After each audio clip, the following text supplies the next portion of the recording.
بلال یہ کیا بے وفائی، ہمیں ملنا ہی چھوڑ دیا۔ ان کی جب آنکھ کھلی تو انہوں نے سمجھا کہ آپ واقعی زندہ ہیں، مدینہ میں مجھے بلا رہے ہیں۔ اس قدر سحر ہوا خواب کا کہ اسی وقت اونٹنی تیار کی، 21 دن کا سفر 1 ہفتے میں طے کیا، اور جب مدینے میں داخل ہونے تک ان کو یاد نہیں کہ آپ جا چکے ہیں۔ یا رسول اللہ لبیک میں آ گیا، یا رسول اللہ لبیک میں آ گیا۔ جب پہنچے قریب روزے کے تو گر پڑے، کہا ہائے، وہ جا کے قبر کے اوپر ایسے لیٹ گئے اور دھاڑ دھاڑ شروع کر دی، یا رسول اللہ میں تو آ گیا ہوں، آپ کہاں؟ میں تو آ گیا ہوں، آپ کہاں؟ نماز کا وقت ہو گیا، سب کو پتہ تھا، قسم کھائی ہوئی ہے میں نے اذان نہیں دینی۔ تو سارے بڑے بڑے صحابہ، میرے نبی کی آنکھوں کی ٹھنڈک، میرے نبی کی آنکھوں کے تارے، میرے نبی کے راج دلارے، جنت کے سردار حسن حسین کے پاس گئے کہ بھتیجو آج آپ بلال سے کہو کہ اذان دے دے، ورنہ وہ کبھی نہیں دیں گے۔ دونوں بھائی آئے، چچا ایک درخواست، تو ان کی آنکھوں میں آنسو آ گئے کہ آپ درخواست کہہ رہے ہو؟ آپ تو میرے آقا ہو، حکم فرمائیں کہ جیسے آپ ہمارے نانا کے لیے اذان دیتے تھے آج اذان دیتے۔ اور جب میدان معاشر میں دنیا اکٹھی ہوگی تو اللہ خود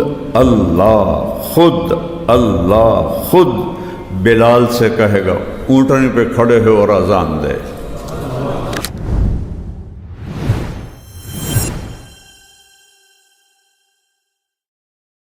جس دن آپ کی وفات تھی جبریل اندر آ کے کھڑا ہو گیا، خاموش۔ آپ نے کہا خیریت کیا ہوا؟ کہ باہر موت کا فرشتہ کھڑا ہے، اندر آنے کی اجازت چاہتا ہے۔ وکیل صاحب کو لوگ سے پوچھنا ہے، مولانا طارق جمیل کو لوگ سے پوچھنا ہے۔ آپ نے فرمایا آ جائے۔ اجازت پر اسرائیل اندر آیا اور کہنے لگا السلام علیکہ یا رسول اللہ۔ آپ نے جواب دیا، کہا آدم سے لے کر آج تک جتنوں کی روح نکالی ہے، خلیل کلیم، کسی کو سلام نہیں کیا، آپ پہلی ہستی ہیں، میں آپ کو سلام پیش کر رہا ہوں۔ آدم سے لے کر آج تک کسی سے اجازت لے کے اندر داخل نہیں ہوا۔ آپ کے بارے میں آپ کے رب نے فرمایا پہلے اجازت لینا پھر اندر جانا، نہ ملے اجازت وہیں سے واپس آ جانا۔ ایسے رسول سے بغاوت کرتے ہیں ہم، ایسے رسول سے سارا پاکستان کہتا ہے جھوٹ کے بغیر کام نہیں چلتا، اور میرا نبی فرماتا ہے الصدق ینجی والکذب یہلک، جھوٹ ہلاک کر دیتا ہے، سچ نجات دیتا ہے۔ جہاں موت بھی ہاتھ باندھ کے کھڑی ہو، اور آپ پہلی بات اجازت لے کر جانا، نہ ملے تو واپس۔ دوسری بات السلام علیکم۔ تیسری بات آنا چاہیں تو لے آنا، رہنا چاہیں تو چھوڑ کے واپس آ جائیں،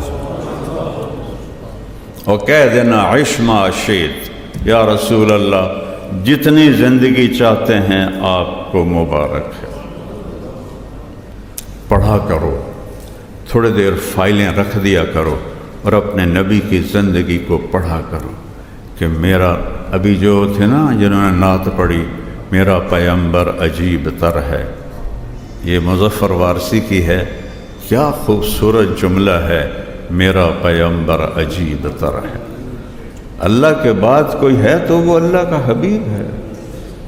اللہ کے بعد کسی کا مقام ہے تو وہ اللہ کے حبیب کا ہے۔ اپنی وکالت کو، اپنی زندگی کو، اپنے طور و اطوار کو پر محمدی مہر لگاؤ۔ اگر محمدی مہر نہیں ہے تو پھینک دیا جائے گا۔ ابو لہب سید ہے، ابو لہب قریشی ہے، ابو لہب چاچا ہے۔ میرا رب فرمایا تبت یدا ابی لہب وتب، برباد ہے یہ خبیث۔ بلال حبشی ہے، حبشی کا بیٹا ہے، اور مجھے مطالعے کا ذوق ساری زندگی رہا، اب بھی ہے۔ میں آج تک بلال کے دادے کا نام نہیں ڈھونڈ سکا، اتنا بے نام آدمی ہے۔ قبر کہاں ہے؟ دمشق۔ نبی کا کیا فرمان ہے؟ سب سے پہلے قبر سے میں نکلوں گا قیامت کے دن، میرے دائیں طرف ابو بکر، میرے بائیں طرف عمر، اور بلال میرے قدموں سے اٹھایا جائے، شام سے نہیں، قدموں سے۔ اور میرے لیے براق آئے گا، میں اس پہ سوار ہوں گا۔ بلال کے لیے سرخ اونٹنی آئے گی، وہ اس پہ سوار ہو کر میرے آگے ایز اے ڈرائیور چلے گا۔ اور جب میدان محشر میں دنیا اکٹھی ہوگی تو اللہ خود، اللہ خود، اللہ خود بلال سے کہے گا اونٹنی پہ کھڑے ہو اور اذان دے۔ بلال اذان دیں گے، سارا محشر سنے گا۔ ایک اور واقعہ سناتا ہوں۔ آپ کا جسد مبارک پڑا ہے، 11 بجے کے قریب انتقال ہوا، راؤنڈ اباؤٹ ظہر کی اذان دینے کے لیے چڑھے۔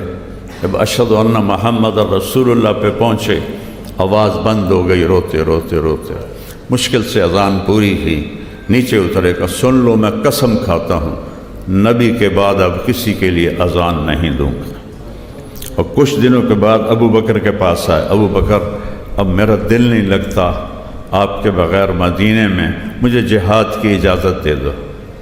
انہوں نے پہلے تو روکا، پھر حضرت عمر نے سفارش کی، جانے دو، پریشان ہے، اجازت مل گئی۔ خام میں زیارت ہوئی، بلال یہ کیا بے وفائی، ہمیں ملنا ہی چھوڑ دیا۔ ان کی جب آنکھ کھلی تو انہوں نے سمجھا کہ آپ واقعی زندہ ہیں، مدینہ میں مجھے بلا رہے ہیں۔ اس قدر سحر ہوا خواب کا کہ اسی وقت اونٹنی تیار کی، 21 دن کا سفر 1 ہفتے میں طے کیا، اور جب مدینے میں داخل ہونے تک ان کو یاد نہیں کہ آپ جا چکے ہیں۔ یا رسول اللہ لبیک میں آ گیا، یا رسول اللہ لبیک میں آ گیا۔ جب پہنچے قریب روزے کے تو گر پڑے، کہا ہائے، اور جا کے قبر کے اوپر ایسے لیٹ گئے اور دھاڑ دھاڑ شروع کر دی، یا رسول اللہ میں تو آ گیا ہوں، آپ کہاں؟ میں تو آ گیا ہوں، آپ کہاں؟ نماز کا وقت ہو گیا، سب کو پتہ تھا، قسم کھائی ہوئی ہے میں نے اذان نہیں دینی۔ تو سارے بڑے بڑے صحابہ، میرے نبی کی آنکھوں کی ٹھنڈک، میرے نبی کی آنکھوں کے تارے، میرے نبی کے راج دلارے، جنت کے سردار حسن حسین کے پاس گئے کہ بھتیجو آج آپ بلال سے کہو کہ اذان دے دے، ورنہ وہ کبھی نہیں دیں گے۔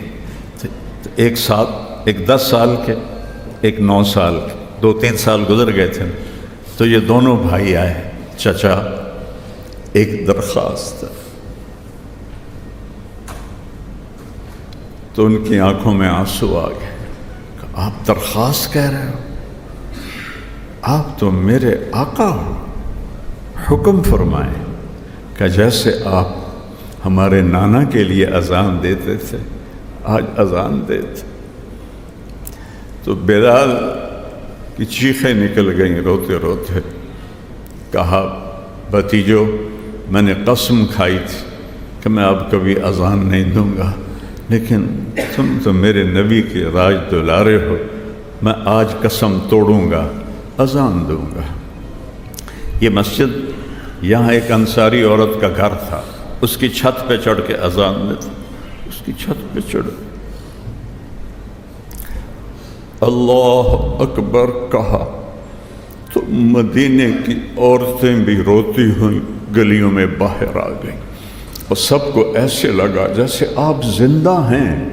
ایک لمحے کے لیے سارا مدینہ بھول گیا کہ آپ جا چکے ہیں۔ وہ دھاڑ دھاڑ مچ گئی، در و دیوار رونے لگے۔ کیا سما ہوگا؟ اس کو عزت کہتے ہیں۔ آپ چیف جسٹس بن جائیں، اس کو عزت نہیں کہتے۔ آپ صدر وزیر اعظم بن جائیں، مالدار بن جائیں، اس کو عزت نہیں کہتے۔ کہ محمد سے وفاتوں نے تو ہم تیرے ہیں، یہ جہاں چیز ہے کیا لوح و قلم تیرے ہیں۔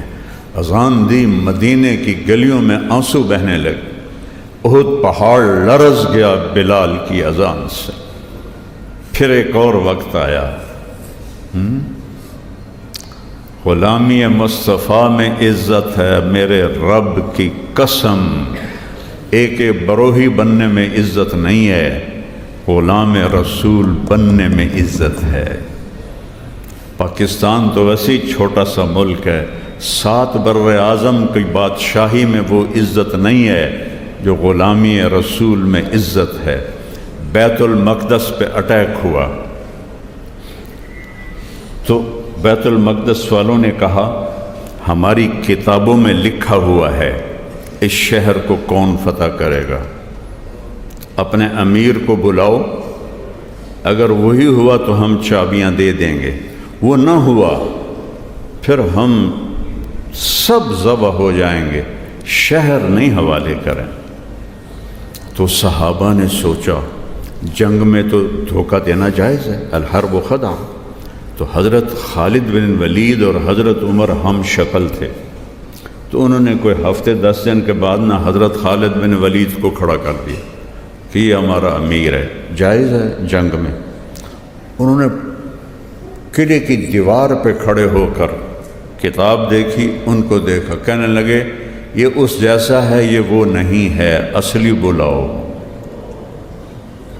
پھر حضرت عمر کو خط بھیجا گیا تو سارے صحابہ کہنے لگے کوئی ضرورت نہیں جانے کی، اللہ کا وعدہ ہے فتح ہماری ہے۔ لیکن مولا علی نے فرمایا کہ عمر تیرے جانے سے اگر مسلمانوں کا خون بچتا ہے تو تمہیں جانا چاہیے۔ کہاں علی صحیح کہہ رہا ہے۔ اس پر پھر یہ تشریف لے گئے، سامنے کھڑے ہوئے، انہوں نے دیکھا کہاں یہی ہے، چابی پکڑائی اور شہر میں داخل ہوئے۔ ظہر کی نماز کا وقت تھا تو سارے صحابہ کی خسر پھسر، کسی طرف بلال اذان دے، کسی طرف بلال اذان دے، تو سارے آئے حضرت عمر کے پاس کہ امیر المومنین آج بیت المقدس کی پہلی اذان ہے، بلال سے کہو اذان دے۔